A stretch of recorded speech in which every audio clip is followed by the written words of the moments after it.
I've been doing the technology forecasting since actually I took my first class from Dad back in, I think it was 78 at the University of Texas. So technology forecasting has been around a lot for many decades before that as well. But it's basically about how technology improves in performance and how costs improve over time. It predicts the adoption of new technology and how new technology replaces old technology, an area we call substitution analysis. And it also determines the impacts of those changes.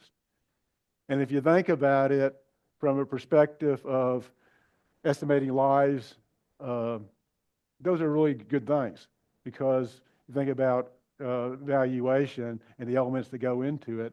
We have all these things in terms of various indexes and lives that are determined by these. So when you think about large capital investments like everybody here is concerned with, and the lives and values of that, being able to forecast technology and the future of technology is important. Now, of course, a lot of the practice of evaluation depends on looking at historical data and historical patterns. But if you think about it, the true value of technology is its future, not its past. So the past illuminates the future, but it's really the future that we concentrate on, which is what this conference is all about, and what Technology Futures is all about, and what I'm all about. What's happening in the future. You'll notice, though, that you'll see graph after graph where we're basing things on history. But we're also basing things on knowledge and wisdom that's been gained in forecasting technology. There are some fundamental models of technology change that we rely on. I will explain some of those to you. You'll see examples of those, but they involve technology adoption and performance improvement curves. We don't always have a lot of historical data to work with for trend analysis, so we often depend on analogies, and I'll show you some examples of that. And we also depend on something called drivers and constraints, where we look at what's driving the technology to be adopted and what's constraining it, and try to figure out what the balance is. And then we sometimes rely on expert opinion from various sources, and there are a whole bunch of other things in the toolbox that I won't bore you with. But the point is, we're trying to bring some discipline and wisdom and knowledge to what's essentially something that's uncertain and could be controversial. A couple of things we've learned from technology forecasting is nothing happens overnight. So these trends that we talk about take place over years. So you don't just drop down self-driving cars in Austin and expect everybody to have a self-driving car next year. It takes years, decades, perhaps, for that to happen. Same with any other technology, whether it's fiber or cellular or the next generation of cellular. All these things take time. But when those trends do occur, they are relentless. They'll keep coming year after year after year, and then not much will stop them. And we'll see some examples of what might interrupt these trends, but then they go right back to where they were. So betting against these fundamental trends is futile. In my 30, 40 years doing this, I've seen companies try to ignore them, and it's always ended badly. So we have to adopt them. And from relative to you guys is that these trends will destroy value in old technology. Not overnight, but over time. And so companies have to continually invest in new technology to make up for that. And lest that sound propaganda-ish, it's true, but remember point one, nothing happens overnight. So we balance the fact that these things are relentless with not happening overnight to kind of come up with a realistic idea of what the impact of valuation is. So that's what I'm all about. That's what this conference is about. So I know a lot of this is repetitive for many of you, but we do have some new people both online and in person. So I'd like to just go through very basically review some of the basic technology forecasting techniques. One thing we use a lot is what's called substitution analysis. With substitution analysis, what we're looking at is the pattern by which a new technology penetrates the market. So on these graphs, the the horizontal axis is time, always in years, and then the vertical axis is percentage, the percentage of the market that's adopted the product or the service. And as you can see, that penetration usually starts off slowly, and then it picks up steam as the technology proves itself. And then it goes pretty fast for a while, and then it slows down towards the end of the substitution as the last holdouts and niche markets for the old technology remain in place. And then eventually the new technologies are replaced. Now, in our long version of this tutorial, we'll explain some of the reasons why this happens and why it's constant for so many technologies. There are lots of reasons, but it's something we observe over and over again. And here are just some historical examples of various substitutions or adoptions, everything from diesel locomotives to local area networks and office PCs that all follow something like this Fisher-Price pattern. Notice that the rates of adoption change from one to the other. We have some fast ones, some slow ones, but they all happen over time. We've generally found that this model, called the Fisher-Price model, is also called the logistic model, is particularly appropriate for industrial and commercial substitutions or adoptions. We also have another model that we use a lot called the Gompertz model that tends to be more appropriate for consumer adoptions. It's an S-shaped pattern as well, but in this case, the early adoption is reasonably steep, and then it stays steep for a while, and then it has a long tail. And so we kind of think that consumers tend to have a lot of holdouts. They tend to be diverse in income and other demographics, and so they tend to have a lot of late adopters and a lot of early adopters, and then in between everybody else like us. Do we have any early adopters here? Carl? Somebody else must be an early adopter here. Anyway, here's some examples from that I've collected over the years, from radios to CDs, and obviously we could update this with more recent ones, and we'll see some more recent ones as I go on. So those are the two basic models. There's that we use in our work. There's also another very popular model called the Vanston model that market researchers use a lot, and there are a bunch of others as well. But basically, we stick to the basics. So here's an example of one early on.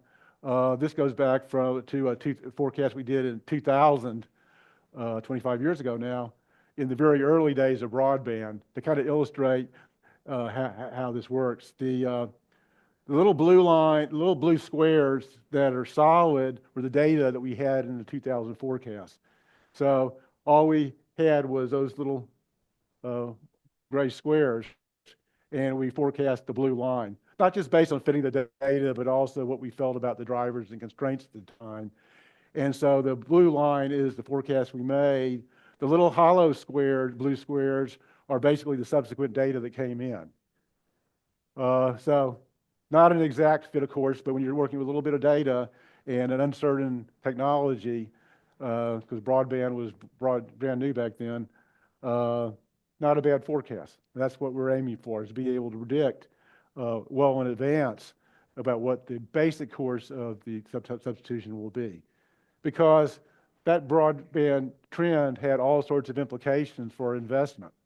It basically said that maybe the old telephone copper network was going to have some challenges over time. And it bet that basically there's a real opportunities for cable companies and for perhaps wireless companies in the broadband space as well.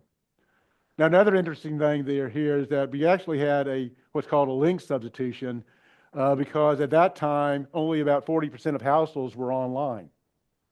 And this was back in the dial-up modem days.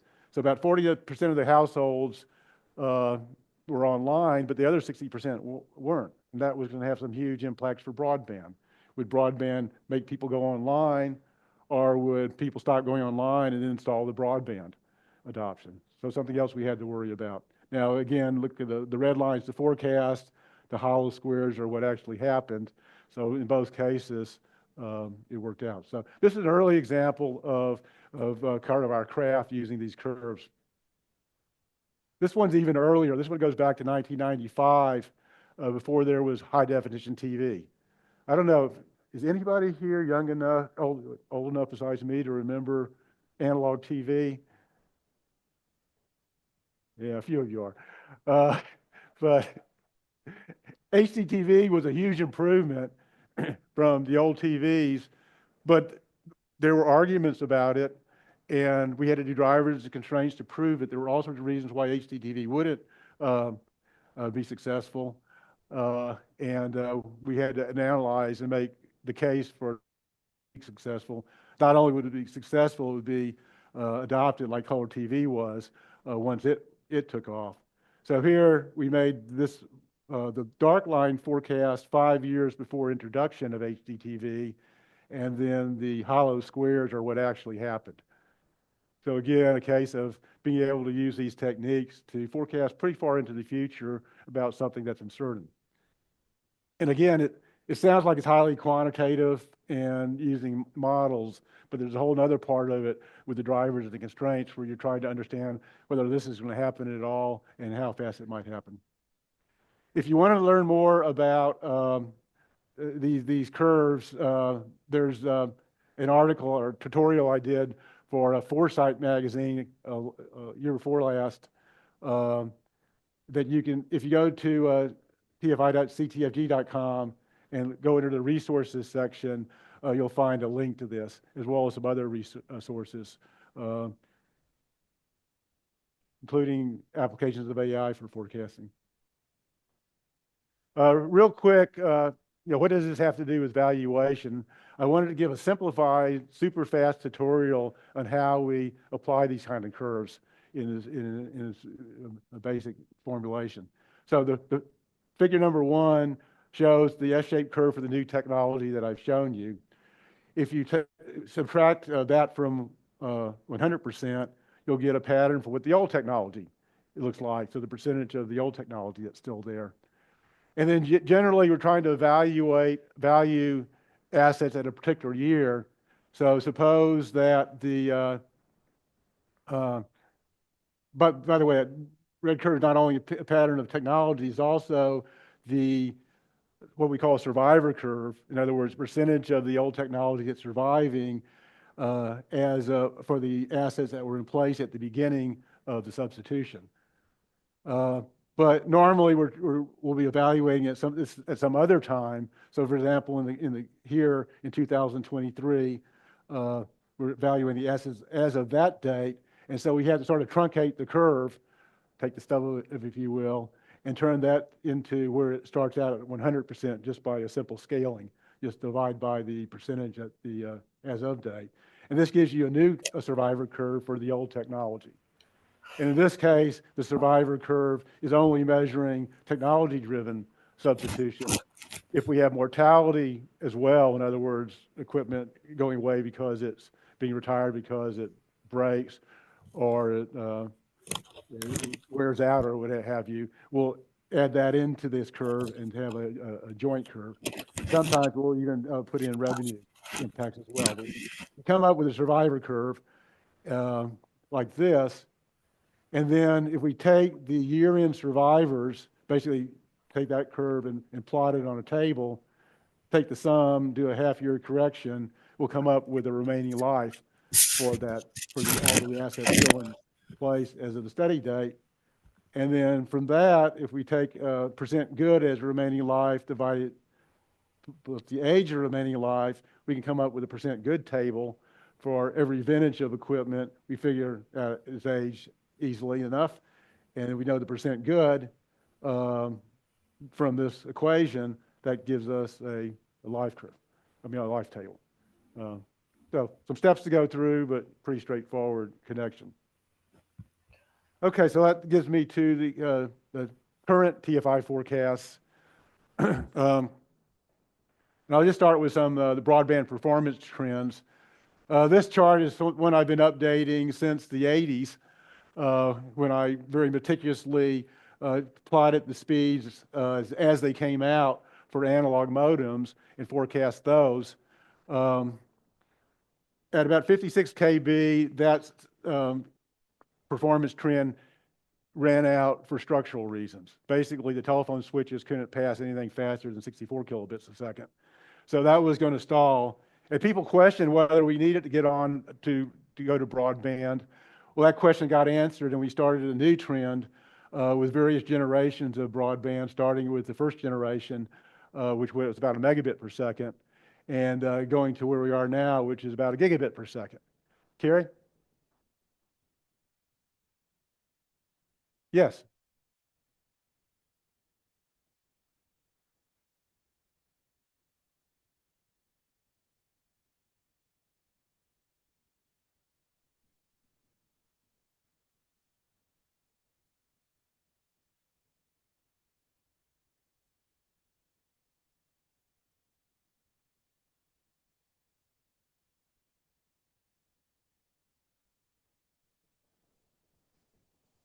Okay. Chico, are you there? Okay. He doesn't seem to be there. So let me ask. He's I'm here. curious. So go Oh, ahead you're and here. Oh, ask. go ahead and ask your question. Everybody can hear you.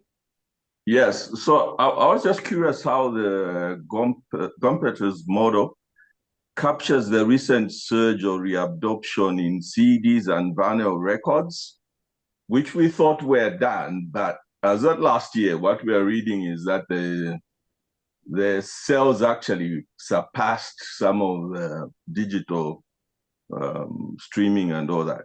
So there's a resurgence in sales of CDs and vinyl records. So how does this model capture that? It's a very interesting question. Right, you had to unplug it. Unplug it. It's a very interesting question. Thank you. Is the audio okay? Ready to wait a second? We should carry to unplug that. Am I good to go? Yeah. Okay. Very good question. The question is how do these models account for a resurgence of an old technology? First, let me say that I remember forecasting the adoption of CDs and how they would replace vinyl and cassettes and 8-tracks in the first place. So this is a topic that gets interesting to me and goes back a long way. The fact is that we would have to do a whole new analysis trying to understand the size of this, the current market for CDs and for vinyl, independently assess, whether that's going to remain a niche market, and then track the data into that market and see if a Gompertz curve might fit that new, what's essentially a new adoption.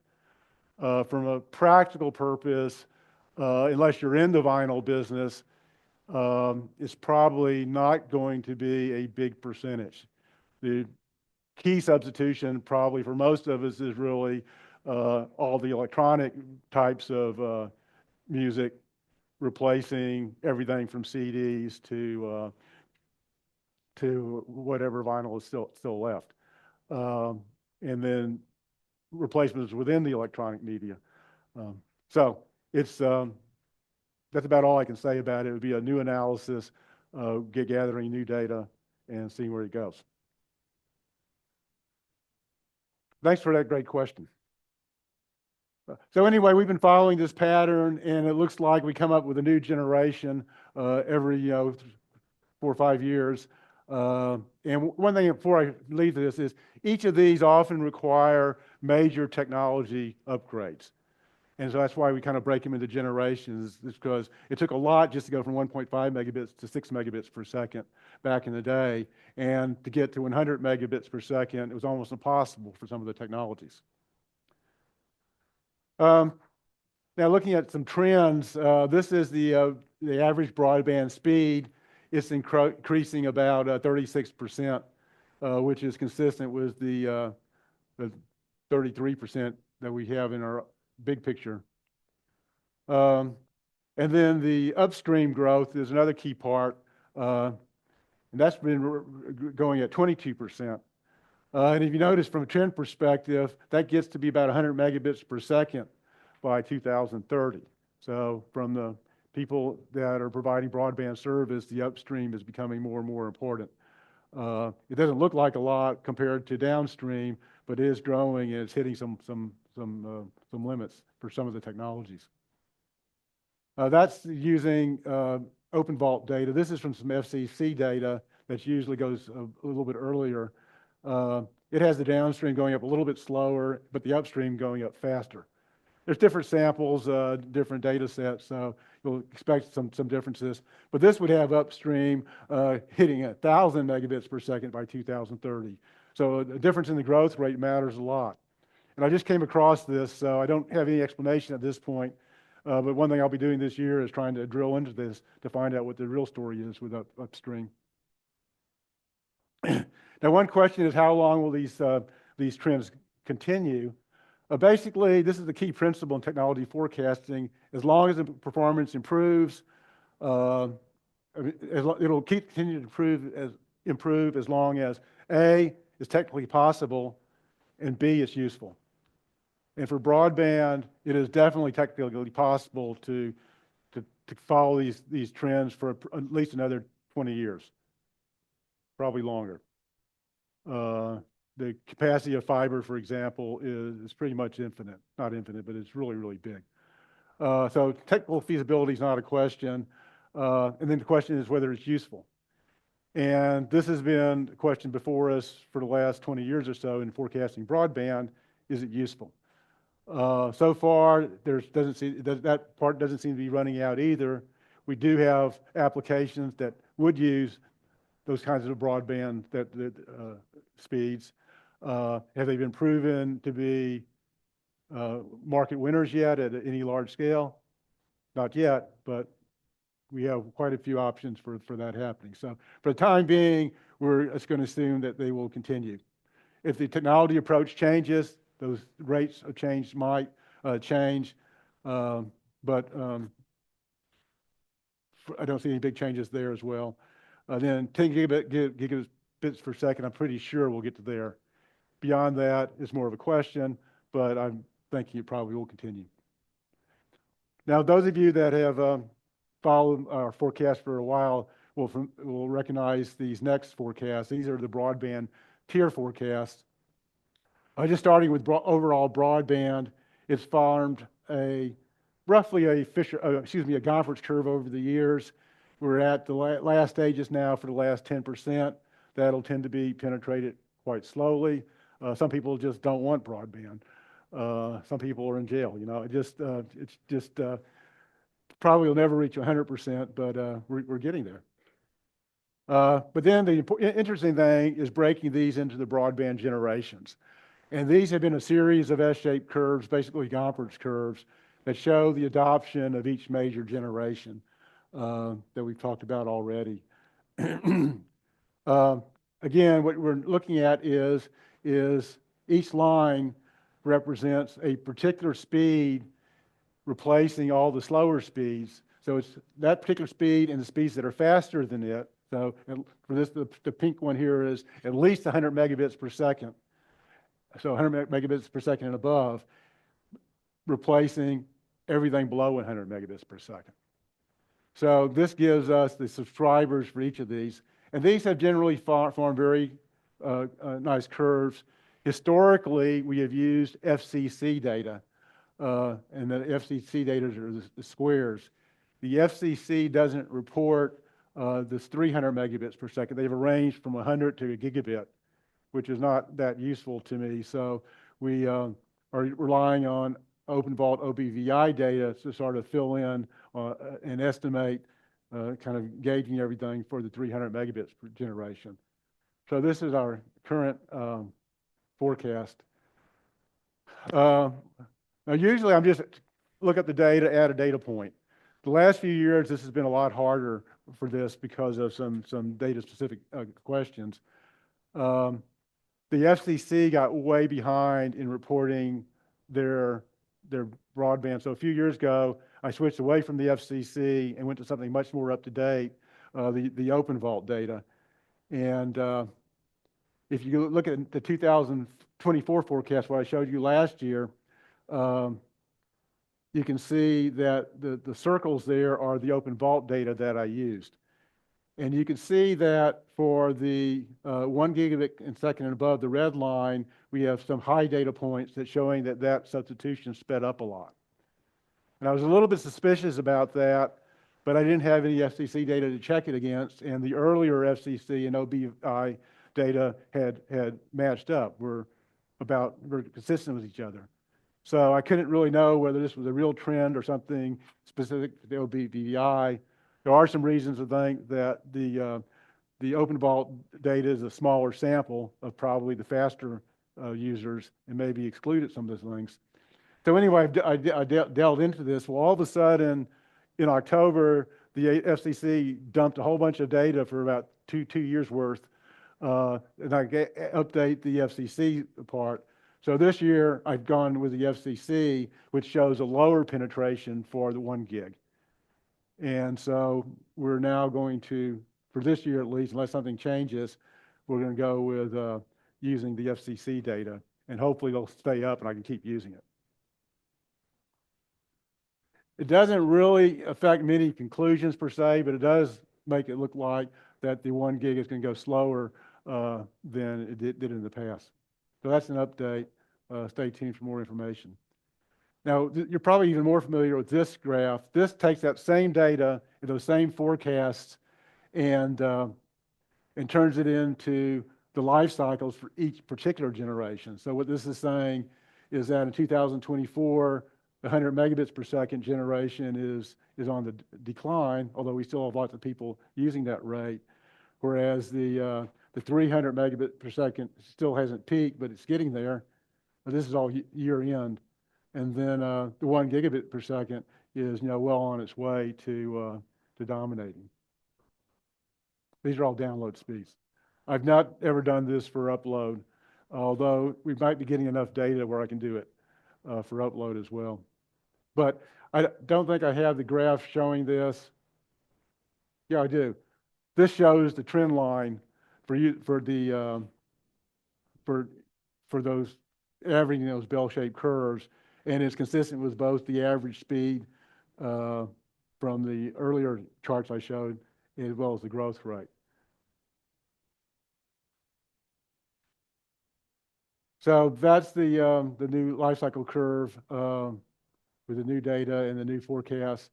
And then if you want to add in 3 gigabits per second and above, the next generation, which is just now hitting the market, you can actually see that then the 1 gig will peak in a few years. But still, if you go out to 1935, 10 years from now, we're still going to have some 1 gig. We're still going to have some 300 megabits per second. But by that time, if we do our jobs, we say we as America, and all the efforts going on to get broadband out there one way or the other, the 100 megabit per second will be about over, at least for terrestrial.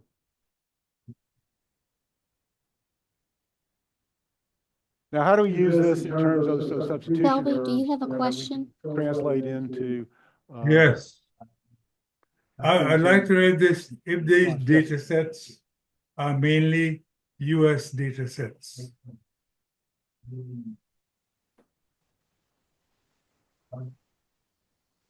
I would like to know whether the data sets you're using are all US data sets. Do you have similar information on SIDS, Small Island Development SIDS? Yes, these are all U.S. data sets. When I speak to a big international audience, I make that clear and give international examples as well. But in this case, since the audience is mostly almost all U.S., I don't say that. Yes, they're all U.S. I will say that the same patterns I've seen in other countries as well. Anyway, the way we use this is, here's our broadband forecast for 1 gigabit per second and above. That's subscribership. You can't subscribe unless your home is passed, or in other words, unless it's available. So we expect a certain amount of availability given a broadband, given a certain forecast of subscribers. And we've been very successful in forecasting subscribers, and then from that forecasting homes passed or availability. We can actually basically forecast what the industry is going to do in terms of investment based on what the patterns for consumers are in terms of what they're adopting. So from that, the blue curve is the availability, or in other words, homes passed, and so we forecast subscribership, and that gives us the availability. And to see how that tracks, this is the 1 gigabit per second target availability. The little squares are the actual availability in terms of homes passed. So for 1 gigabit per second, we've just passed 52% of U.S. homes are now passed by something, either cable or fiber or a combination that's capable of doing 1 gig. This shows the data that's from, the bottom line is 1 gig, so all terrestrial, we're at 52%. Fiber and cable is 51%. There's a little bit of wireless, fixed wireless that makes up for that. If you do the same thing for the 300 megabit, you know, in between generation, we're at 90%, of which that's mostly fiber and cable with a little bit of fixed wireless. If you go to what I call the minimum for now, 100 megabits per second, we're at 96% as a nation, with fixed wireless making up a huge part of that. And then for barely passable, we're at 96% as well, but we have a big copper contingent at that rate. You can't really get past 100 on copper. It's hard to do 100. And so that technology is going away. So here's the same thing for the other speeds, 300 and above. So broadband summary is we're at 300 megabits per second now as being standard. Most of you all probably are operating at that unless you're a rural dweller. But 1 gig is coming to the fore, and in the future we'll have multi-gigabits per second. Demand has been relentless through all sorts of changes. We expect that to continue. Lots of competition from wireless, and as I said, telco copper is done. Turning to online video, this is something that we've been forecasting from the time Netflix just went from CDs to our DVDs to online. We continue to track it. This is the forecast 2 years ago. If you were here 2 years ago, this is what I showed you, 2023. It looked like we were about to cross. Then 2024 came along, and we had some data points that us forecasters just hate to see. Because usually this data point would have been there and not down there. And we're always trying to figure out what's going on. Has things changed fundamentally, or is it a fluke, or what's going on? Well, last year we kind of attributed it to the writer's strike that really reduced the amount of programming that was available, new programming, and said it might be that. And then we continued the forecast as if nothing happened. So I was very much looking forward to the data this year that would get us back on the line and solve the forecasting dilemma. And so now we have a new data point. Indeed, it did go up, but it didn't go up nearly as much as what the earlier trend would have said. So the question then is what to do. Well, sort of scenario A is that basically this is still following a Fisher-Pry, but it's a little bit slower, and we're starting from a new point. And there are a lot of ways that, there's not one right way to forecast at this point, but that's the way I chose to make Fisher-Pry forecast. And that gets us out by around 2035 to being all streaming. And traditional TV then would be delivered on some type of streaming way. So multi-channel is just a whole bunch of streams. Another way to look at it was that green bar was an illusion, a forecaster's dream, and things that really have changed. We really have slowed down a bit, and that maybe what we're really following is a Gompertz curve and not a Fisher-Pry. And I don't have time to go into why this might be a Gompertz and why this might be a Fisher-Pry. To the extent it's consumer-driven, it's more likely to be a Gompertz, but it could well be that the industry on its own moves us to streaming for even multi-channel because it's the efficient way to do it. And so that might argue more for the Fisher-Pry like that. If they don't do that, then it might argue for this thing. Doesn't really change the basics of the game, which means that cable companies in particular have to be positioned to offer both for a long time. And it's still the basic issue that streaming continues to grow and is likely to grow at some rate, if maybe slower than it has been. The last topic I want to mention is video. Video, of course, is the biggest driver for and the biggest component of all the growth in terms of both usage and in speeds. And so looking at what's happening there is important. This is last year's forecast. I had some estimated data on the 4K TV. I was able to find the CTA, who's very protective of their data for the subsequent years. And so now I have real data through 80%. So 80% of Americans now have a 4K TV. And that's important because when you talk about streaming, 4K, you're looking at 18 megabits per second about, as opposed to about 4 for HD. So that when people switch to 4K, they automatically are driving more bandwidth, both in terms of volume and in terms of speed.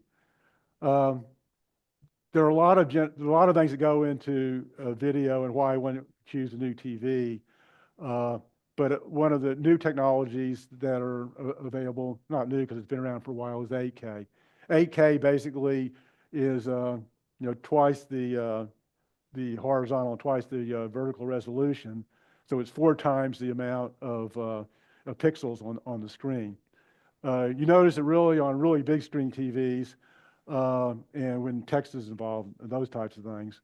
Augie will argue that nobody needs it and it won't happen. He argued the same thing about 4K and probably HD, but it probably will happen. We just don't know when because it'll become standard eventually.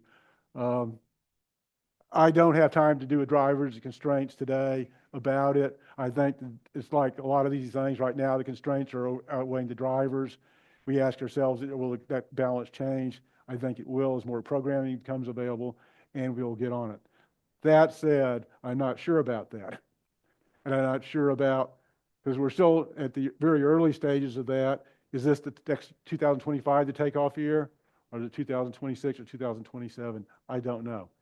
I am pretty sure that once it takes off, it'll probably follow the same pattern that the others did, and that is a fast adoption. But it's not that fast because the scale is very compressed here. But it would be that by sometime in the 2030s, we would be predominantly 8K. That's significant because that gets us up to 60 megabits per second.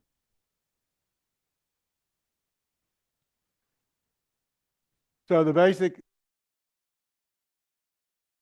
V subscriptions, that's going to continue.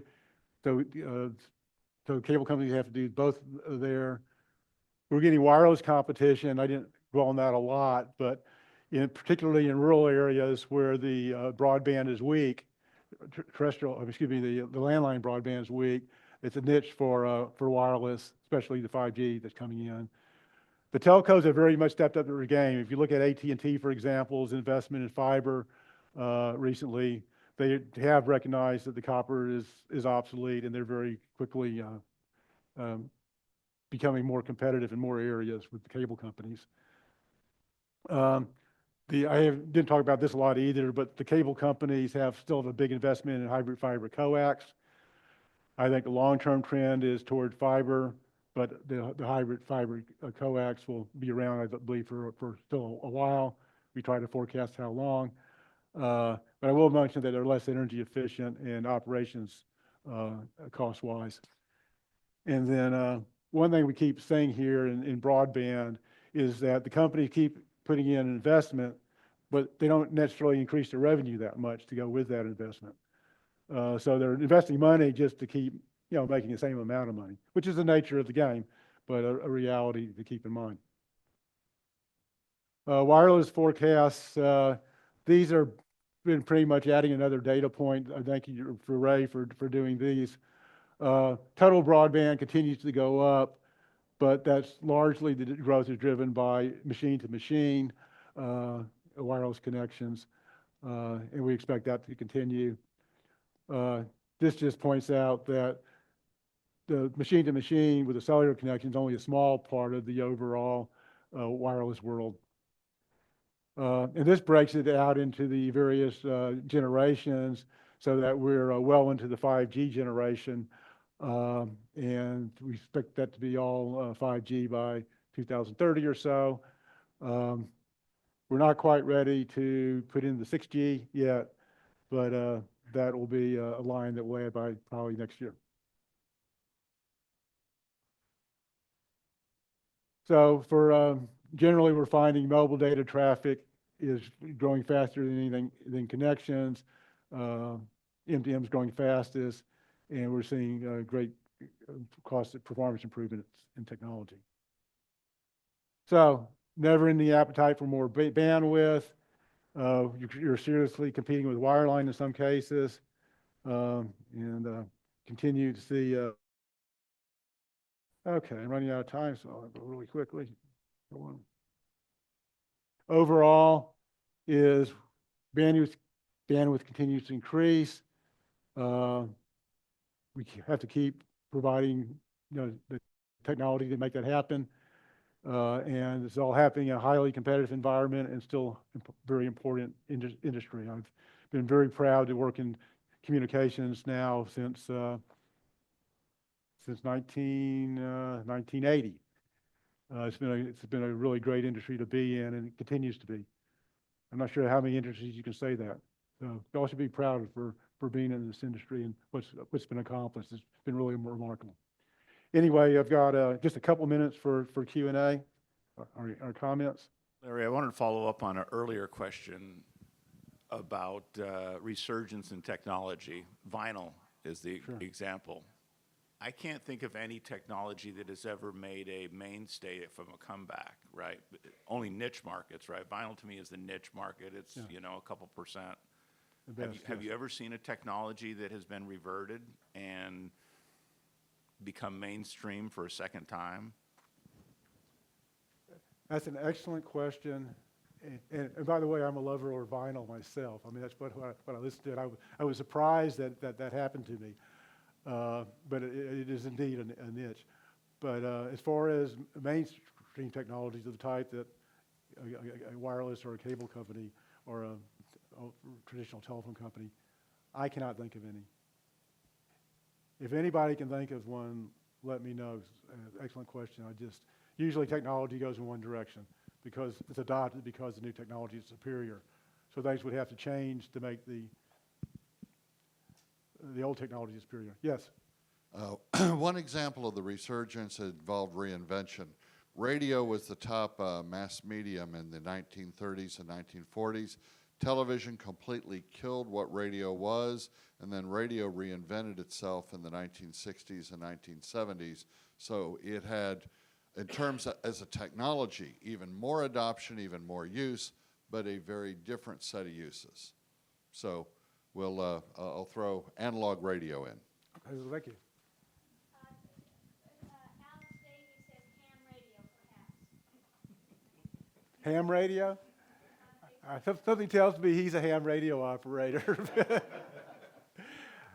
I don't know how you can pronounce it, niche or niche, but I would call that niche. Going back to Carl's point, I think you were asking how AI impacted these curves and not how AI is impacting forecasting. Correct. But if you were asking about how AI is impacting forecasting, that's a whole topic on itself that I've been following pretty closely. And the last 5 or 6 years has seen immense progress in that area, and I help forecast that for the professional forecasters. And how it applies to the kind of forecasting I do, I'm still kind of curious about how that's going to play out. Certainly aspects of it like drivers' constraints and analogies, I think we're there already. And as far as the big picture of putting it all together, I don't know yet. Do we definitely need to get rid of net neutrality? Because net neutrality basically said you cannot charge the providers of the content an additional amount to guarantee delivery of the content. Mm-hmm. So one of the arguments against net neutrality is when it takes so much bandwidth to deliver the content, the provider should be providing that as well. So this is a battle that has recently been reversed, and I think we can expect that, again, in the past administration, net neutrality was their operating philosophy, where you could not charge the providers. In the current administration, I think we're going to see a lot of charge, and there's the potential to for the ISPs to try to get extra revenue from the content providers. Thank you, Augie. I'm sure we would have lots of comments on that. Yeah, I got one quick question. Sure. Can you bounce back onto the wireless curve? Just one cautionary in the past, to not use those curves as a measure of the service lives. Yeah. The main problem with using the curves is that it really impact is that they're whole entire generations and they don't really capture technology changes within the generation is the thing. The other thing is that it's often that you look from the start of the first investment to when the last investment goes out and you say, gosh, that's over almost 20 years. The way to look at it is the average investment occurs about midway up the curve. The average investment retirement curve is about midway down the curve. So the average life is more like that for a piece of equipment generation. And then on top of that, there are additional interim retirements, so to speak, or replacements. So this is kind of just gives you a guideline for how fast things need to move.